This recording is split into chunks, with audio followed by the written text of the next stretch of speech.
Welcome to the Joyful Mate podcast. Join your joyful journey mentor, Anthony Hartcher, as we explore the path to inner joy and fulfillment. Each episode, we dive into the science of happiness, share personal insights, and invite you to be part of this interactive book writing adventure. You'll hear from experts in the field of joy, happiness, and fulfillment who will share their wisdom and experiences. Let's embark on this journey together. Let's make happiness part of your everyday.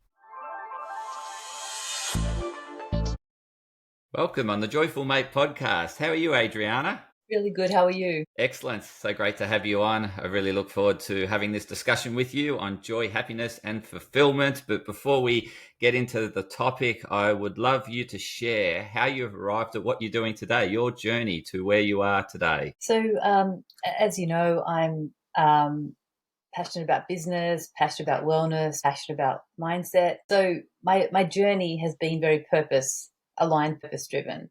And that's pretty much how I've arrived here. Always focusing on, okay, what are the gaps? Is it aligned with my purpose? And pretty much what do I need to do to get to that next step? And it's a big one because often people are thinking, what is my purpose? And I spent a bit of time, certainly probably a good portion of my life so far, looking or trying to find that. So how did you find it so early on? Like, what is it? How did you come across your purpose? Yeah. So as you may know, may not know, when I was young, I was brought up in an Italian household and it was awesome, but I knew that I wanted a different life for myself. So my first thought was, okay, if I'm to have a different life, I want to certainly take all the good food, all of that, community, the love, all that sort of stuff, because that was awesome. But I knew that there was something that I wanted that was different. And I think like any next generation, like my family came from Italy. So obviously they took their, next step to come to Australia, aligned with their purpose to build a new life for their family. And I was thinking, okay, what's next for me? Not articulating that at the age of 13, but in my head at 13, I knew that I just wanted to do something different and have a different life. So I thought, the one way to do this is to have a business. So I planned it in my head that I was going to have a business as soon as I could. So I did that. And that was the first step I took to aligning with my purpose to build a different life so I could build wealth. Because we had everything, we didn't do without at all. And we had roof over our head, weren't doing poorly at all. But I knew that I wanted something a little bit easier for my family. So I knew that a business would be, the first thing I could do to take the first step aligned with my purpose to do that. So as my journey evolved, there were different gaps. And through different stages of life, there was different needs. You get married, have children, grow a business, different things. So you need different things through different stages of life. You need to reassess, okay, where am I at? What do I need to do? What does it feel like? Yeah, because that's a big thing. People don't tap into their intuition. And they often override the intuition by thinking, okay, that's what society wants me to do. That's what I'm supposed to be doing. But it's simpler than that. You just need to think, if it doesn't feel right, like what's going on? Like what do I need to do to make it simpler and aligned with what me and my family or myself need? So through the process, it was really simple. And I'm still doing that now. I'm redoing my parts of my life plan at the moment for my next stage because I'm about to hit that big number in a few years. With that, I thought I need to refine things a little bit more to bring things closer to me. And I feel that when you feel that there's something not working or there's a gap, you need to think, okay, what's the purpose of what I'm doing? Is it aligned with what I want, what I need, what my family wants? And what do I need to do to close the gaps to get there? And I think it's not always about achieving, but I've noticed with myself in my journey and working with people, once they get clarity on their direction in life, aligned with purpose, that instantly brings them a sense of inner peace and greater happiness. And that gives them that sense of, how can I put it? That motivation, it gives them that sense of ease to kind of make it happen because it's aligned with what they essentially want to do and where they want to go. Yeah, that's what brought me here. I was just thinking, because the stage of your life when you set up your business is when most people are going off and getting a degree. You know, they're going into further education and following this very traditional path. And so from an early age, you're sort of going against the grain or really just connected with who you are and just we're going with what felt right. And I think too often, as you said, we get too much, we listen too much to the outside world as opposed to our inner world, and we allow the outside world to dominate our Yeah. direction. And whereas you're very in touch with who you are, what feels right, and you very much stay that course. Yeah. Although, Anthony, there was a few years ago where probably because of a whole bunch of stuff happening and all of that, I kind of lost groundedness with that. And then, in all sincerity, after that, I thought, no, I've got to keep it simple. And then I thought, what do I need to do? Because I've always thought, when you're younger, you need to kind of do great things like either get a degree, or if you're changing things, you need to do something amazing like that to kind of get to your next step, or have a business, build it up, whatever it is. And I was thinking a few years ago, I wasn't sort of feeling so grounded with my next step. And then I thought, I don't need to do anything different. I've already know what to do. I just need to do the simple stuff, and it will make me happy and it'll get me to that next step. And that's what I did. And it just opened up so much joy, to be honest, and so much freedom. And what is that simple stuff to you? What are the things that you're doing that really bring that fulfillment, sense of joy and freedom? Yeah. It's really at home, for example, just a simple walk to the beach, or picking up the children from school. Like last year, for example, was really, really crazy, where my husband Mark had to take the children to school a lot, which is fine. And he hadn't had to do that before. But I felt that was kind of taking away a bit of joy, because that was my connected time with the children. It's basic things like that. Even like just having time to reflect, having that time, because we live in such a crazy busy life sometimes, and it's just so important to have time just to be. I was saying that to our doctor the other day or the other week. Something happened when I was waiting outside to see him, and he asked me if everything was okay, because this old gentleman was lovely and he must have been old and like lonely, and he was chatting to me, and my doctor said, I'm so sorry, like he must have just needed someone to talk to. I said, that's fine. In a roundabout way it came about, and I said to him, I actually got there and I knew I had to wait, and it was just my time to be.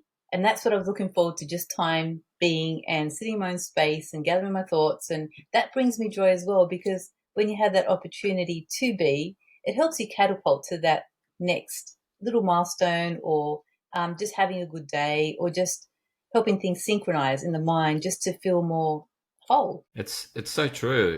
As I say, we're human beings and not human doers. And very much the world is centered around doing, and is tied up with, linked to productivity and need to be achieving. And that's all linked to success and all this. And so people think they need to keep doing that, and they get into these automated ways of behaving in terms of chasing these things and doing what everyone else is doing. Whereas it's, as you said, the growth comes through when you're being and reflecting, that catapults you, as in your words, catapults you to the next level, because you generate increased awareness when you're being and reflecting, right? Yeah, totally. And otherwise we just get stuck into just doing what we know and keep doing that. Yes, exactly. And I think that from a practical perspective, people need a strategic plan in business to kind of get there. But when it comes to mindset and living, you just need that stillness just to move forward, like you're saying. Yeah. And just on the stillness, because often people will comment that I just can't, like, it's uncomfortable being still. So you're obviously a master of stillness and reflecting. And No, quite hard. but how do you do it? Oh my gosh. Like, it's not easy. Like, I shouldn't say this on air, but like, probably got ADHD. So my mind and my body's always moving. I was born running, and I think I'll go that way too. So I just bring, it's going to sound strange, but rituals into my day. So I try to get up early, and I'll go up on the terrace, and I'll just have time meditating, and that sets up my day. And I do that at night as well. In bed, I don't have technology around. I'll read for ages, and I'll just have a ritual where I'll listen to something or just meditate, where that gives me that stillness. And even in my schedule, it's probably getting a bit too deep, but I actually, because obviously I have clients and it's often back to back. So in between doing stuff, I have time blocked out. It's just like 15 minutes blocks here and there where I get to just breathe and just be. Either go for a walk, or I've got a walking pad now, Anthony, in my office. So I try and do that. So it's kind of stillness in a different way. It's kind of taking my mind away from what I'm doing and being active, but creating that stillness as I'm doing a bit of exercise as well. Yeah, I very much relate to that. I do stillness through movement, right? So I do a walking meditation. Yeah, so for me, sitting still doesn't do it for me. If I'm just walking along the beach up and down, I can be very mindful. So yeah, I think you got to do what works for you, right? It's sitting and having your legs crossed and all that sort of stuff. It's not for everyone. Yes, exactly. Yeah. And different things would work at different times of life and different days, etc. But True. I agree, 100%. Yeah, because if you're probably really tired and sore and all that, you probably feel like sitting and just relaxing and, Yeah, yeah, just absorbing the sun's rays and, just connecting with nature. yeah, exactly. So in my home life, I don't sit at all unless I'm sleeping. So, and that's at night. So that's when I need that sit down stillness. But at work, because I'm sitting more often, I do need the walking pad, and that's where I do that stillness time. Yeah. That's fantastic. So you actually schedule time in your day to be like it's sort of like you've got moments of doing through the day where, you got a meeting, you're helping a client, all this, but then in between, you've got that reflection being time. Yeah, I only started that early this year because it was just so needed. And then it's really important to achieve that to allocate. Obviously, if we're doing work or if there's a meeting or a coaching session, then obviously you need to focus on what you're doing. That time's quite easy because you've got someone in front of you. But then, as you know, having a business is you've got other time in your day where you need to do other things. And I think it's important to schedule that, or I find it works for me anyway, where I schedule time for different aspects of what you need to do in having a business and having focus time. So you get that done and then you move on to the next thing. So that then enables you to have that time where you've got that stillness time. It makes it more productive. Well, that's what I was just thinking. That was exactly what come to my head when you were sharing what you're sharing. You summed it up. It actually makes you more productive. Yes. And I find in my moments of peace or quiet or stillness or reflection is I find the most creative pathway to do the next activity. Like I actually, and I've been generating greater efficiency through doing exactly what you're doing is just creating more space in my day. And I still accomplish everything. And it feels better, doesn't it? It does. It certainly does. And I think another thing that contributes to happiness, and it's I found what really helps to catapult as well is when you've got your mind and your emotions and energy in sync. That's when things just kind of happen with so much more ease. And if we're going, and we're not focusing on the human being side of things, that connection with what they call it the three brains, right?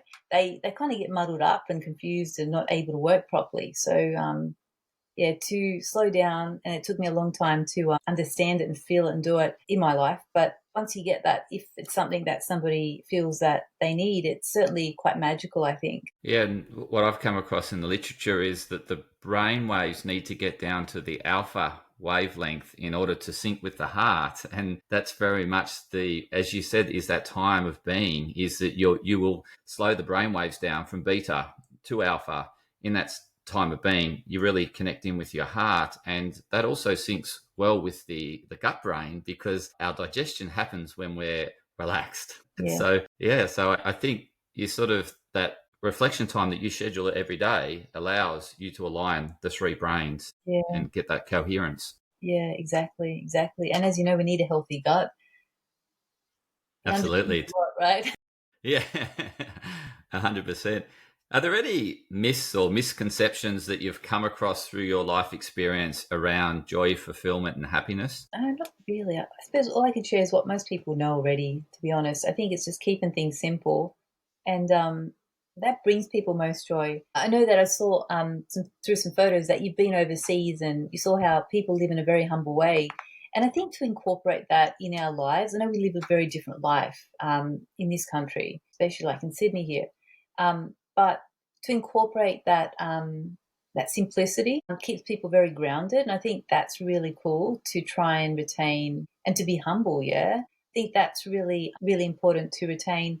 But I think, in all sincerity, people tend to, and we all do it at some point in time, overcomplicate things. And I'm not sure if it's a misconception, but when things get a little bit overcomplicated away from simplicity and taking us away from us being human beings, that tends to certainly muddle things up a bit in terms of being happy and being able to be your best version of yourself, really. I agree because, like, if you think about the states our body can, we have that sympathetic state which we get things done, so that's very much the doing state, and the parasympathetic's the opposite, which is the rest and relaxation state, and then there's obviously in between where we're adaptive. We can move either to the sympathetic or the parasympathetic, and you think about like this whole thing of being busy, we're Yeah. just stuck in that sympathetic state. Yeah. And if we relate that back to, like, if we're really in the sympathetic state, as you said, getting really carried away with having to get all this to-do list done, and it's, just losing yourself in the process of doing that, you get really stuck in that fight or flight. Yes. And from a happiness, joy, and fulfillment perspective, how can you be happy when your body's thinking, I'm getting away from a tiger at this moment? How can I be smiling and joyful is if I'm running away from, whereas, as you've found, is being in that state of connectedness between the three brains, in that state of relax, more relaxed sort of downtime or being time, Yeah. is you can experience more, right? You're more aware. Yes, definitely, definitely, exactly. And I think as well, in the business space, we need to not discount empathy and compassion as well. Like leaders need to remember that to be a good leader, the higher up you get, the more you need to serve, right? So with that comes more empathy and more compassion. Still, obviously, looking at numbers and keeping the commercial aspect tight. Otherwise, the business isn't going to work. I'm not being fluffy here, but it's certainly important, I think, for leaders to retain that connectedness with their teams, and as the business grows with greater teams, and also with their clients and customer service, and helping people to be served well, yeah, and have the consistency with that. And I think that's another way of bringing joy into life at work, I guess, because if clients are happy, the business is going to essentially, there's a few more boxes to tick, but if the clients are happy and they're delivering constantly the product or the service to clients, and bring in innovation to give them what they want ahead of time, and check in with them and keep up with that customer service, that brings a sense of satisfaction and that connectiveness, and also happiness as well, because there's a satisfaction for that CEO, his direct reports, and obviously the teams to follow. So I think it's important that leaders remember that they need to have that reflection time, and also introduce empathy and compassion to what they do as well. Yeah, I think it's that balance between the transaction and the relationships, right? It's that,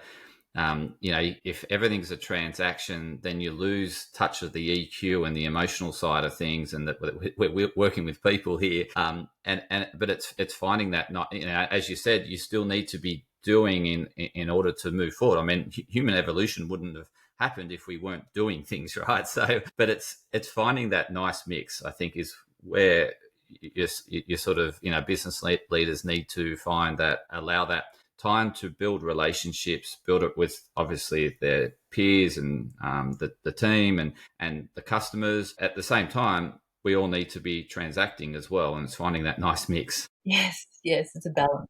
Yeah, Yeah, definitely, balance. Yeah. definitely. There's, Well, yeah, go. sorry, no, there's a book that I read over the Christmas break. It's called The Resilience Project. I don't know if you're familiar with that one. Yes, Yes, I yeah. am. Yeah, Like that yeah, gentleman did it so beautifully. yeah.